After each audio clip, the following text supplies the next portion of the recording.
Guys, today is Wednesday, and Wednesdays are Meet the Warrior. And today is episode 1 of Spill the Tea with Andy.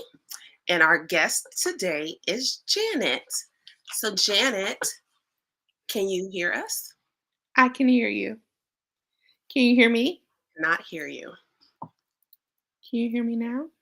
Nope. Hmm. Can you hear me now? Okay.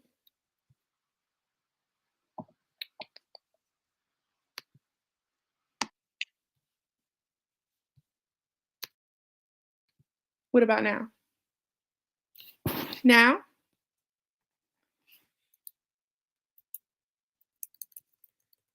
Now? Okay. All right. So now that I can hear you. Okay. So, Janet, tell me a little bit about yourself. Like, what are your passions? Okay, of course, my name is Janet. I am the third of 5 children, and I am very passionate about just all things genuine. I love helping others accomplish goals. I'm a momentum coach where I help others ignite the momentum from within, basically because I knew what it felt like to be stuck. Um, and I don't want those around me or other people to feel like that feeling of stuckness is the only feeling that they can achieve. Um, I am a person that I realized that my purpose wasn't here to heal bones, and I was actually sent here to help heal hearts. So I am all things cheery as well. I love good food, and I love just being around good people. Awesome. So now we've learned a little bit about just you as a whole, right? Can you tell me a little bit about your invisible illness? Okay. So, my invisible illness is Marfan syndrome. And basically, I was actually able to be diagnosed early. And basically, it's a connective tissue disorder. So, it deals with all of your ligaments, your joints, your skin, um, your eyes, pretty much everything that needs some type of connective tissue to bind together, and so basically the whole entire body. Growing up, I was just like, okay, I have to have a whole bunch of knee surgeries. But I didn't realize that, okay, after the knee surgeries, as I got older, it would affect other things. Like even towards my vision, just being hit in the head the wrong way. Like I never understood why my mom didn't want me to play sports because being hit in the wrong head, my eye could actually pop out and I would go blind in that eye. Or even just mobility issues. Like I was hypermobile for a long time. And then once I started having these surgeries and just life, all of that is starting to decease. But a lot of traits of Marfan syndrome is basically super long bones, like long arms, long legs, scoliosis, um, super elastic skin, aneurysms, heart murmurs, so many things all in one. And it kind of deals with a lot of other different things. Hmm. But because it deals with connective tissue, it's a lot of moving parts to it. And for a long time, I grew up like my cousin also has it. And we were like, we're going to fight this and we're not going to be known for just being someone who has Marfan syndrome. I remember, like, even in elementary school, not being able to do the mile race just because they were afraid that, due to the heart issues, that I would collapse while doing the mile. Okay. So it's definitely affected a lot of things. And even as I got older, it made me realize, like, even that's where a lot of my momentum comes from, because it's me realizing, like, even though I have this limited capacity or I'm limited in certain areas, that with what I have, I can still push forward. And I don't have to be just known as the Marfan girl, even So, though how old were you when you were diagnosed? I was 4.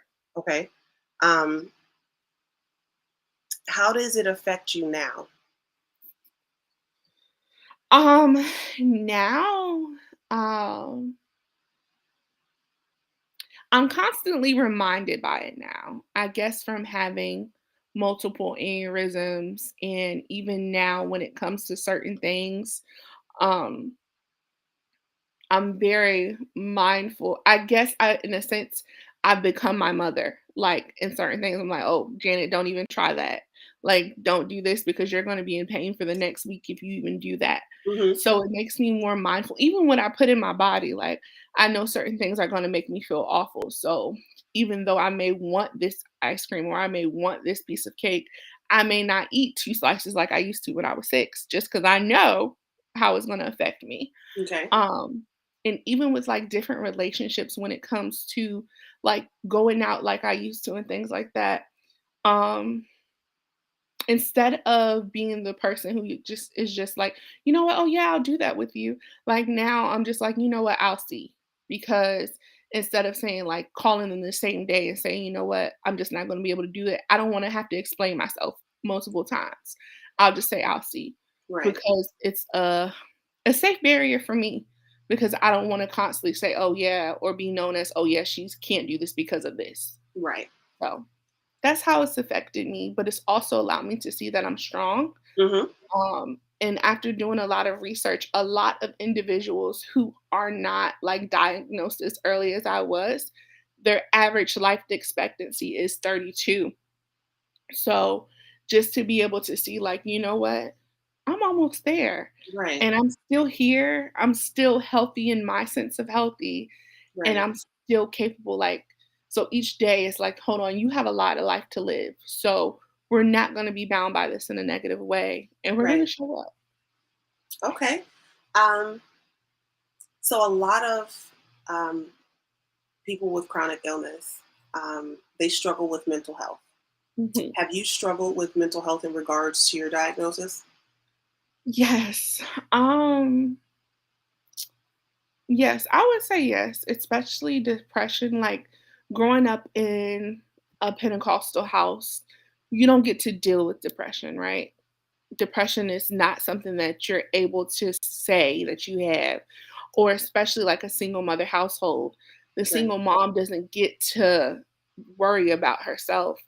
And I noticed that I was repeating a lot of cycles from a single mom household, even when I didn't have kids, like making all these sacrifices or getting up super early to tend for children that didn't belong to me. Right. And so even now, like as I look at my and wanting to get more involved with therapy and having coaches and just some of my cycles, I know to like when I'm super sleepy or if I want to sleep all day or I notice like my car looks a hot mess or I notice that my house, like my room looks a hot mess. I know that those are areas of like, okay, Janet, what dark place are you going into right now? Right. How can you kind of get out of this? How can you maneuver out of this? And actually knowing what my signs are, or even emotional eating, like just knowing, like, okay, I'm more aware of it now. Hmm. And I have people around me now, such as you and other people that are just like checking in rather than being the superwoman for everyone and having to hide it. I have a safe space where I can actually talk about it. Like Okay. even yesterday, after I went to the coffee shop, I was just in the parking lot, 54 Beans, and I was telling my good friend, I was like, "Yeah, I feel like I'm out of this dark place right now. Like I was in a place where I knew the signs of depression." She was like, "I didn't even know you battled with depression. You hide it so well." And so right now in this space, it's just like with me accepting my illness, with me accepting who I am and where I am right now, Hmm. it's not feeling like I have to hide behind the facade of having it all together.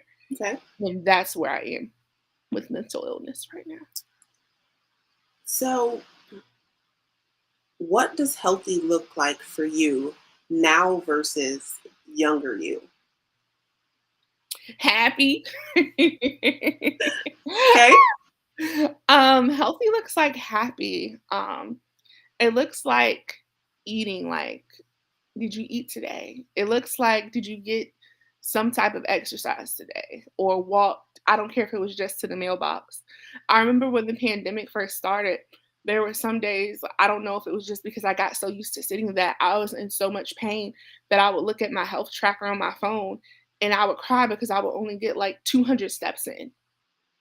And I was just like, whoever I was on, whether it was Trevor or something, like, this is not me. Like, how can I get out of this? Right. So I don't care whether, and then eating a balanced diet, making sure that I'm not around people who are just going to drain me because we're talking about all aspects of health, not just what we ingest, but also literally who we ingest. Right. So being around healthy, like happy people, people who genuinely want to see you win, um, people who don't tear you down or have subliminal messages behind what they say. Right. So yeah, that's healthy right now. All right. Are you ready for the hot seat? Yes, I think so. I'm a little nervous. All right. We're going to play Spill the Tea hot seat roulette. It's going to be this or that.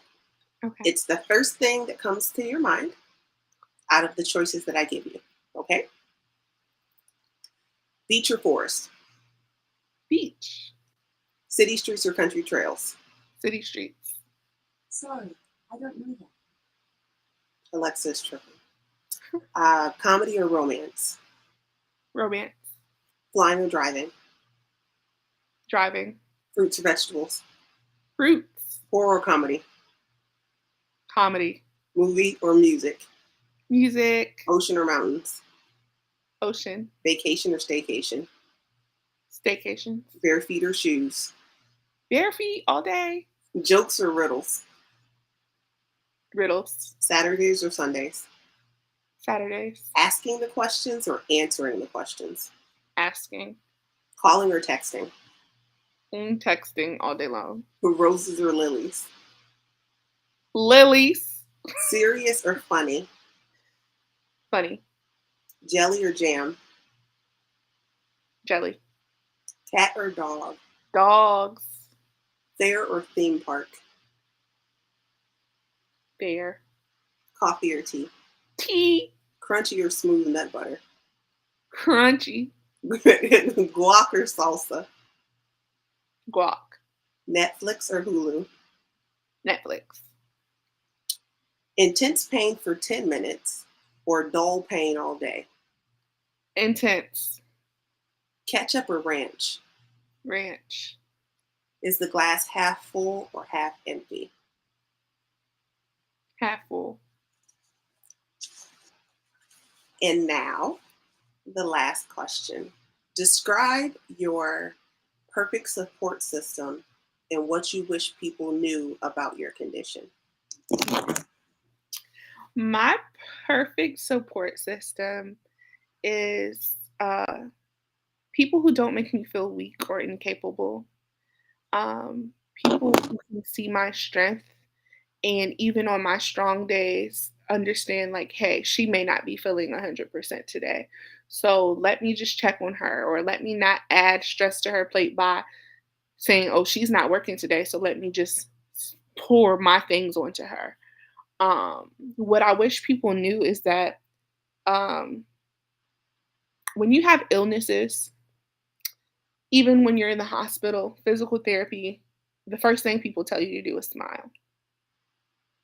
That, or it could be worse. Yeah. And some days our worst is our worst. And just like every person has to feel their emotions, some Yeah. days we just have to feel our emotions. Yeah. And so the first thing you say when you see me, and let's be honest, everybody has a RBF face, okay? Right. So do not tell me to smile when you first see me. Because half the time when I see you, I'm going to give you a slight smile, Right. but you may not know exactly what is going on. And it may not be even the pain that you are used to me talking about. Sometimes it could be elevated. Sometimes it could even be in my face. So therefore, don't tell me to smile. You can embrace me with a hug, or you Hmm. can even say, "Has something good happened to you today?" But change the way that you greet me. Okay. If you could tell anything to a doctor that would make your healthcare better, what would you say? Whew, a plethora of things.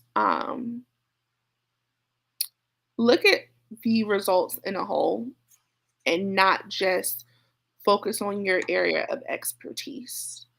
Because when you're dealing with connective issues, it's not just based on one specific area. And if you looked at things from an interdisciplinary aspect, we might be closer to an actual answer. Yeah. That's All what I right. So, does anyone have any questions for Janet? I'm going to hold on for a second and give you a minute to type if you do. But if not, I thank you for joining my first episode of Spill the Tea Chronic Illness Edition with me, your chronic and iconic Coach Andy. Right now, okay, Janet, would you like to send us off? Is there anything you'd like to say? Mm. Thank you so much, Coach Andy, for this platform. It's needed because there are a lot of warriors that we may not even know that are around us that may be dealing with certain things or different chronic and iconic just battles. So thank you for this and spreading awareness because it's needed. And you are amazing. And we all love you. You are amazing as well. Thank you again. And remember, if it's got to be chronic, you might as well be iconic. So I will talk at you later, warriors. Love.